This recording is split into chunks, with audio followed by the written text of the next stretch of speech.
চাওক আমাৰ মানে এটা আমি সামাজিকভাৱে সমূহীয়াভাৱে সকলোৱে আমি এইটো সমস্যা সমাধান কৰিব লাগিব।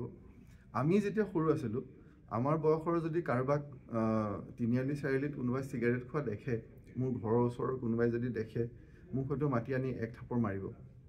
আজিতো এটা কথা ক'বলৈও দিগদাৰী। গতিকে সেই কথাবিলাক আমি কিন্তু ভাবিব লাগিব।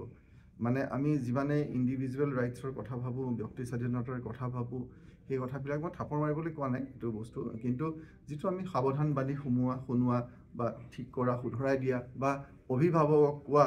এতিয়া বহুত অভিভাৱক আছে, কোনোবাই যদি আহি কয়হি আপোনাৰ ল'ৰাটোক ইয়াত দেখিলোঁ, বেয়া পাব, মোৰ ল'ৰাহে বেয়া নেকি, তেওঁৰটোহে ভাল, এনেকুৱা ধৰণৰ কথা। চ' এই কথাবিলাকে আমি যেতিয়া এটা চাইলত আমি এটা নিজা এটা বাঁহত এটা সোমাই পেলাই আমি থাকিবলৈ লৈছোঁ, নিজক আমি তাতে থাকিবলৈ লৈছোঁ।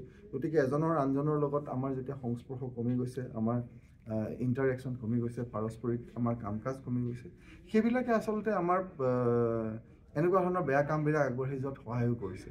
কাৰণ আগতে আমাৰ গোটেই সমাজখনেই, গোটেই গাঁওখনেই, গোটেই চুবুৰীটোৱে আমাৰ অভিভাৱক আছিলে, এতিয়া কিন্তু নহয়। গতিকে আমাৰ যিবিলাক সামাজিক মূল্যবোধ, যিবিলাক পৰম্পৰা আমি ঘূৰাই আনিব লাগিব।